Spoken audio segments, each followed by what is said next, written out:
ആ ആ സുമിത്ര എന്താ ഇവിടെ കടയിൽ അത് ശരി. ഇത് ശീതളൊന്നും വാങ്ങി തരൂല അല്ലേ? കണക്ക് തന്നെ. അത് ശരി. സുമിത്ര ഒറ്റക്ക് തന്നെ ഇതെല്ലാം കാര്യങ്ങൾ നടക്കണ്ടേ? ആ എന്റെ അവസ്ഥ അറിഞ്ഞല്ല, ഞാനവിടെ ചാടി. ഞാൻ അറിഞ്ഞായിരുന്നു. സഹിക്കാൻ പറ്റണില്ലാന്നേ. എന്തൊരു ജാടയാണ് അവള്. അവളുടെ അപ്പന്റെ വായിലിരിക്കണായിട്ട് അവിടെ കിടക്കാനേ പറ്റണില്ല. ഇടയ്ക്ക് ഇങ്ങനെ കേക്കാറുണ്ട് ഒച്ചപ്പാടൊക്കെ. അല്ല, ശീതളിന് ഇപ്പൊ വീട്ടിലേക്കൊന്നും വരണില്ലാന്ന് കേട്ട്. വരുന്നുണ്ടോന്ന് വെച്ചാ വന്നിട്ട് ഇപ്പൊ എന്തിനാ? ഉണ്ടെങ്കിലും ഇല്ലൊക്കെ ഒരുപോലെ തന്നെയല്ലേ. എന്തിനാണെന്നേ, നമുക്ക് വേണ്ടാത്തോടത്ത് നമ്മളെന്തിനാ നിന്ന് സഹിക്കണ? ആരോട് പറയാനേട്ടാ, പ്രേമിച്ചൊക്കെ കെട്ടിയതല്ലേ. അതെ, പ്രേമിച്ചിരുന്നപ്പോ ഒരാളായിരുന്നു, കെട്ടിക്കഴിഞ്ഞപ്പോ വേറൊരാള്, കൊറേ കൊല്ലം കഴിഞ്ഞപ്പോ വേറൊരു മനുഷ്യൻ. അതാണ്. സഹിക്കാൻ ഞാനിതൊക്കെ നിന്ന് കാണുന്നുണ്ട്. നേരം വെളുത്ത ശീതളിന് ആ ജനല് തുറന്നിട്ട് ചാരില തന്നെ നോക്കി നിൽക്കലാ പണി. ഞാൻ പിന്നെ ഇത് കാണേണ്ട എന്തെങ്കിലും പ്രശ്നം ഉണ്ടാക്കിയാ നിന്റെ മുഖത്ത് എനിക്ക് നോക്കണ്ടേ, നീ സങ്കടപ്പെടുമല്ലോ എന്നോർത്ത് മാത്രമാണ് ഞാൻ അതിനൊരു പ്രശ്നത്തിന് നിൽക്കാത്തത്. ഒന്നല്ലേ ഏട്ടാ, എല്ലാം നമ്മളും കാണുന്നൊക്കെ ഉണ്ട്. അങ്ങനെ ക്ഷമിക്കണ്ടെന്നേ. നമ്മളെന്തെങ്കിലും ഒരാളുടെ ഭാര്യയെന്ന് ഓർത്ത് അയാൾ പറഞ്ഞ ആട്ടും തുപ്പും കേട്ട് കിടക്കണ. സുമിത്രക്ക് ഇത്രയും സൗന്ദര്യമുണ്ട്, കഴിവുണ്ട്, പ്രാപ്തിയുണ്ട്. കൊറേ കൊല്ലം കഴിയുമ്പോ നമ്മളും ഇങ്ങനെയൊക്കെ ചിന്തിക്കേട്ടാ. എന്തായാലും നമ്മള് വേണ്ടാത്തോടത്ത് നമ്മളും നിക്കണ്ടാന്നേ. എന്നെ വേണ്ടാത്ത അവളുടെ അടുത്ത് ഞാനെതിനാ നിക്കണ? ഇല്ല ഏട്ടാ, നമ്മള് തീരുമാനിച്ചു കഴിഞ്ഞു. സഹിച്ചു നിൽക്കാനൊന്നും പറ്റില്ല. ഇത്രയും വൈകണ്ടായിരുന്നു. എപ്പോഴേ തീരുമാനം എടുക്കേണ്ടതാണ് എന്നെ പോലെ. ഇന്ന് ശരിയാവും നാളെ ശരിയാവും വിചാരിച്ചിങ്ങനെ നിക്കല്ലേ ഏട്ടാ, കുടുംബമൊക്കെ അല്ലേ. നിന്റെ കാര്യം ഓർക്കുമ്പോ എനിക്കും പ്രയാസമുണ്ട്. പിന്നെ എന്ത് ചെയ്യാനാണ്, നമ്മളെ കൊണ്ട് സഹായിക്കാൻ ഒക്കില്ലല്ലോ. വന്നവിടെ പെട്ടുപോയില്ലേ. ചേട്ടന് പോലും ഇത്രയും ചിന്തയുണ്ട്, വീട്ടിലുള്ളവർ ചിന്തിക്കണ്ടേ. അല്ല, ചിന്തയില്ലാഞ്ഞിട്ടല്ല, ഓരോ വിധിയുണ്ടല്ലോ സുമിത്രേ. ഇനിയിപ്പോ ജീവിതം ഒന്നുള്ളൂ, അത് നമ്മൾ നശിപ്പിച്ചിട്ട് കാര്യമില്ല. എന്തെങ്കിലും ആലോചിച്ച് നല്ലൊരു തീരുമാനം എടുക്ക്. നമുക്കൊരു ജീവിതം വേണ്ടേ? പറഞ്ഞു വരുമ്പോ നമ്മളും തുല്യ ദുഃഖിതരായിട്ടാ. ആ പൈസ കൊടുത്താ പറ്റാണാ? നമുക്കിനി പറ്റൊന്നും വേണ്ട, അന്തസ്സായിട്ട് ജീവിക്കണം. ഒരാളുടെ അടുത്തും തലമാന്താ നിക്കണ്ട. ശരി ഏട്ടാ.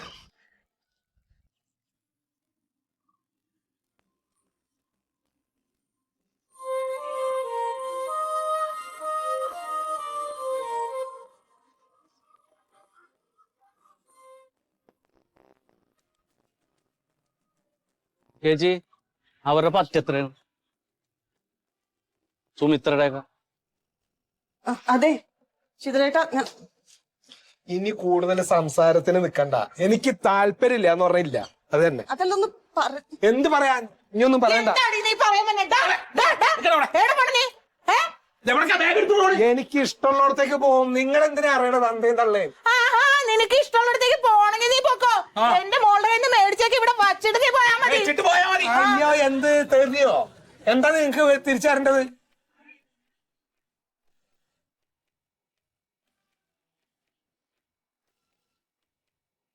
ഇത് അവളുടെ ബാഗല്ലേ? ഇതിനൊരു കുന്തമില്ല. എന്റെ ഡ്രസ്സ് മാത്രമേ ഉള്ളൂ ഇതിനകത്ത്. ഇവിടുന്ന് ഇവൻ എന്തെങ്കിലും കട്ടോണ്ട് പോണ്ടാവും.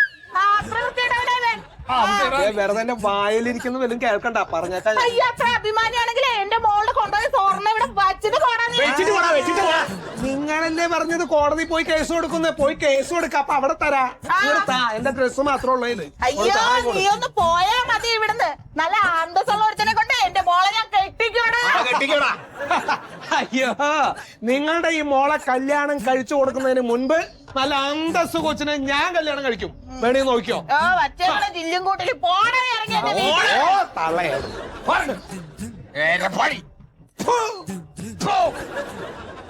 നാണയില്ലാതെ എന്റെ മോളുടെ ബാഗും കെട്ടിച്ചോന്ന് പോയിട്ട് അതിന്റെ എന്താണ് നോക്കിയ കണക്കേറിപ്പടി.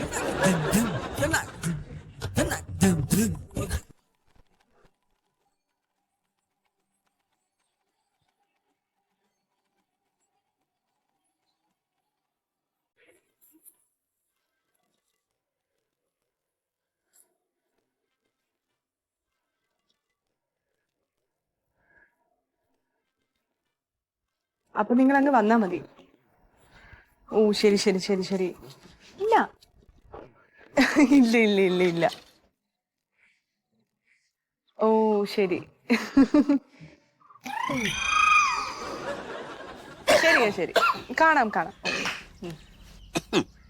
അച്ഛാ, ഈ മരുന്ന് വാങ്ങിച്ചു വെച്ചിരിക്കുന്നതൊക്കെ സമയത്തിനെടുത്ത് കഴിച്ചേക്കണം. ഞാൻ വെറുതെ ഡോക്ടറെ സന്തോഷിപ്പിക്കാൻ മേടിച്ചല്ലേ, അല്ലാണ്ട് എന്റെ പനിയൊക്കെ മാറി. ആ ആന്റിബയോട്ടിക്സ് ആണ്, കോഴ്സ് കംപ്ലീറ്റ് ആകാതെ ഒരു രക്ഷയില്ല കേട്ടോ. ഓ ഓ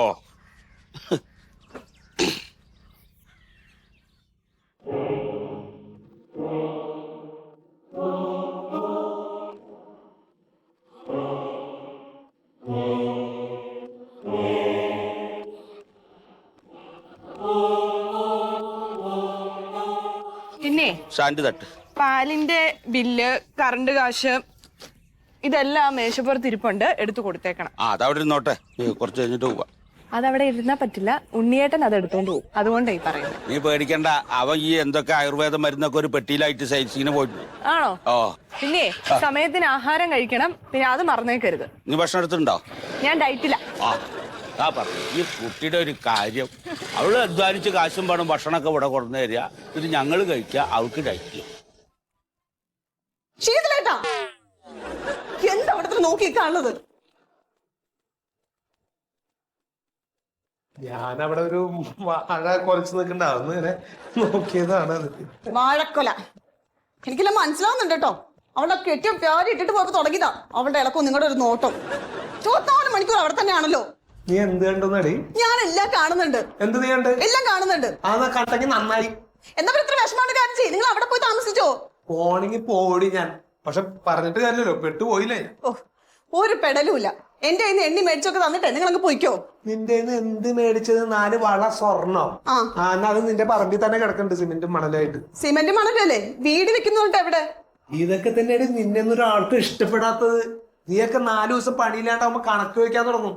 ഇതന്നെ നിന്നെ ഇഷ്ടപ്പെടാത്തത്. ആ സമയം ആ പെണ്ണിനെ കണ്ടോ നീ? ആ പെണ്ണ് നേരം വെളുക്കുമ്പോ കുളിച്ചു നീ പണിക്ക് പോവുക.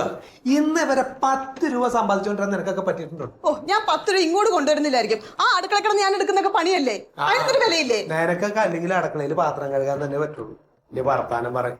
ഞാൻ എനിക്ക് ഇഷ്ടമുള്ളടത്ത് നോക്കും, ഇഷ്ടമുള്ളടത്ത് പോകും, ഇഷ്ടമുള്ളവരോട് സംസാരിക്കും. മേലെ എന്നോടെങ്ങനെ സംസാരിക്കാൻ വന്ന അവളെ കാര്യം ഞാൻ പറഞ്ഞതാണ്. ഞാൻ ഒറ്റയ്ക്കുള്ളപ്പോഴും ഇടുക്കൊക്കെ എന്റെ അച്ഛനമ്മയുടെ മുമ്പിലൂടെ നിങ്ങൾ ഇതൊക്കെ പറ. ആ പിന്നെ അച്ഛനും അമ്മയും കൂടെ വന്നു കഴിഞ്ഞാൽ എന്നെ അവര് മൂക്കിൽ വലിച്ചു കയറ്റും. ഒന്ന് പോരി പെണ്ണോട്.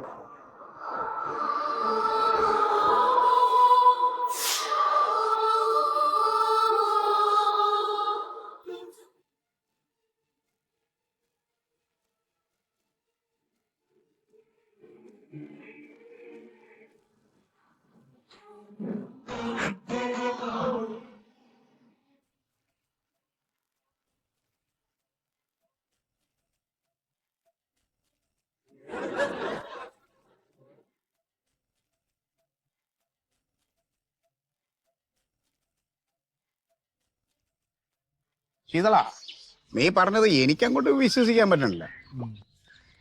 എടാ ഞാൻ പറഞ്ഞതിലൊരു തരി പോലും കള്ളല്ല. കൃത്യം കാര്യം ഞാൻ പറയണത്. വെറുതെ ഞാൻ വല്ലതും പറയൂ? ആ ചാരുല്ലേ, ചാരുവിനൊന്നും ശ്രദ്ധിച്ച് നോക്കേണ്ടത്.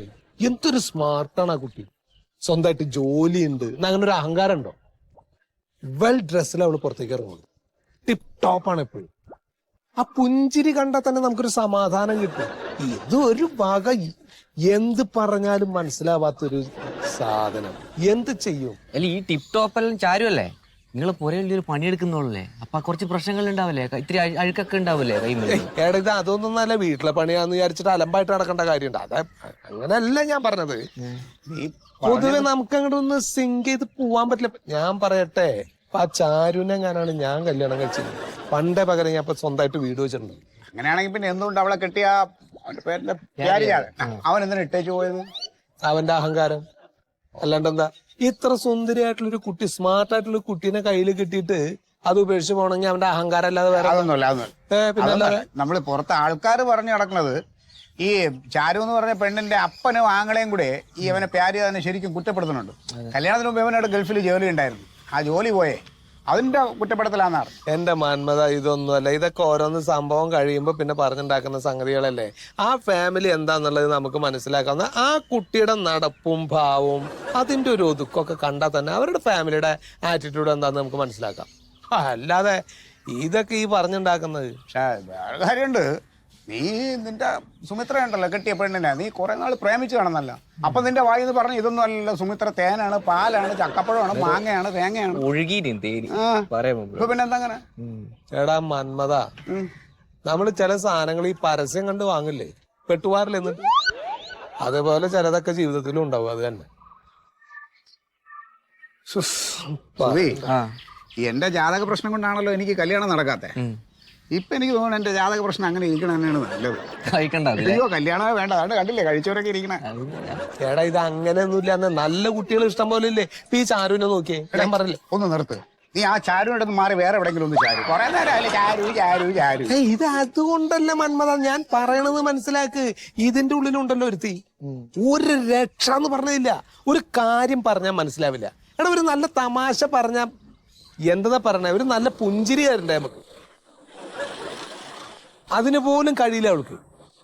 ഒരു കാര്യം പറഞ്ഞാൽ മനസ്സിലാവില്ല, ഒരു വകതിരിവുമില്ല. എന്ത് പിന്നെ 2 സാധനങ്ങളുണ്ട് അതിന്റെ ഉള്ളിൽ. ആ തള്ള അങ്ങനെ ഒരു കുരുത്തം കെട്ടും സ്വഭാവം. അതിന്റെ വേറെ ഒരു തള്ളനെ ഞാൻ കണ്ടിട്ടില്ല. അച്ഛനുണ്ടല്ലോ, പിന്നെന്താ? എന്താ വെച്ചാൽ പോട്ടം തന്താ. ചെയ്തടാ, നിനക്ക് പൈസക്ക് അസുഖമായിട്ട് ആശുപത്രി മുഴുവൻ പൈസ ചികിത്സക്ക് അയാളാണ് കൊടുത്തത്. ഇതാര് പറഞ്ഞു? എനിക്ക് പൈസ വന്നിട്ടില്ലല്ലോ. അങ്ങനെയായി. ആ പിന്നെ പൈൽസിന്റെ അസുഖം, ഇതൊക്കെയാണ് ഇവരുടെയൊക്കെ. നിന്നൊക്കെ പറഞ്ഞ് പഠിപ്പിച്ചേക്കാണ് ഈ കഥകളൊക്കെ. ഇല്ലാത്ത ഓരോ കാര്യങ്ങളും പറഞ്ഞിട്ടു. ഇതിപ്പോ എന്താ ചെയ്യാൻ പോകുന്നത് നിങ്ങള്? ഇനി എന്ത് ചെയ്യാൻ, പെട്ട് കഴിഞ്ഞു. എല്ലാം പോയി തീർന്നു. ഇതൊന്നും നോക്കിയിട്ട് കാര്യമില്ല. അത് പോയി, ലൈഫ് പോയി.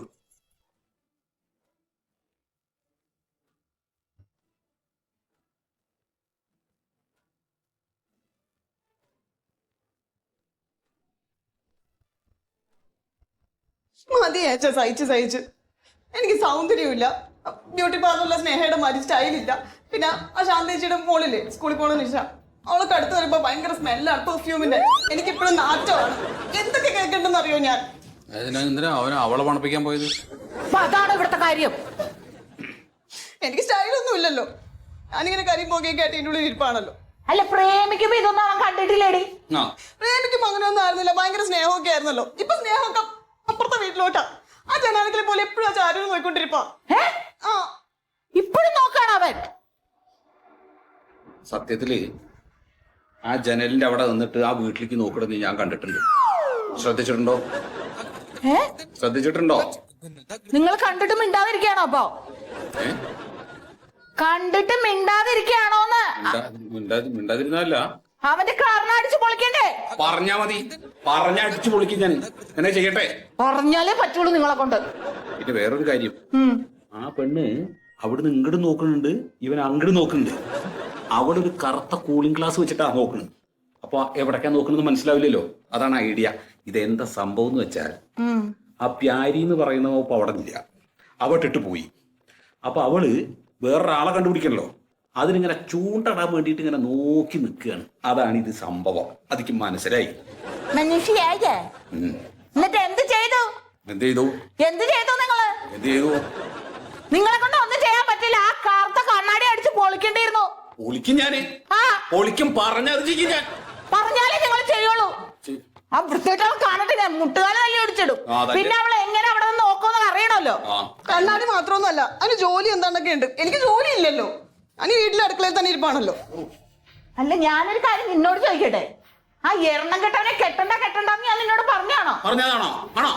അതൊക്കെ അന്നല്ലേ അമ്മേ. എന്റെ അന്നല്ലേ? എന്തന്നല്ലേ? അപ്പൊ ആ പോങ്ങനെ മതി അവക്ക്. ഒറ്റക്കാലിൽ നിന്ന് തപസ്സായിരുന്നു അവള്. ജോലി ഉണ്ടായിരുന്ന കുഴപ്പമൊന്നും ഉണ്ടാവില്ലായിരുന്നു. ഞാൻ ഒന്നിനും കൊള്ളൂല്ലോ. ഇപ്പൊ നിന്റെ അടുത്ത് ഞാനൊരു കാര്യം പറയട്ടെ, ഇനി അവൻ പോട്ടെ. അവൻ വേണ്ട.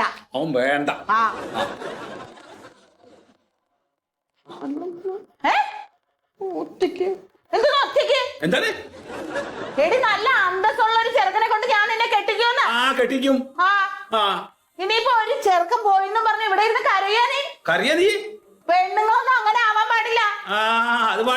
കെട്ടിയും പോയണ്ട.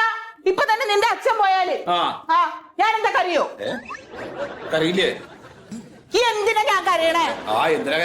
എനിക്ക് ഒറ്റയ്ക്ക് ജീവിക്കാൻ നല്ല കണ്ടേടം ഉണ്ട്. നിന്നെ നല്ല അന്തസ്സായിട്ട് ഞാൻ നോക്കും. അതന്നെ അമ്മ പറഞ്ഞതിന്റെ ശരി. അത്രേ ഉള്ളൂ. നീ വേണമെങ്കിൽ പഠിച്ചാ ഉടനെ ഒരു ജോലിയും കിട്ടും. നല്ല മിടുക്കൻ കൂട്ടപ്പനെ കൊണ്ട് ഈ അമ്മ കെട്ടിക്കും നിന്നെ.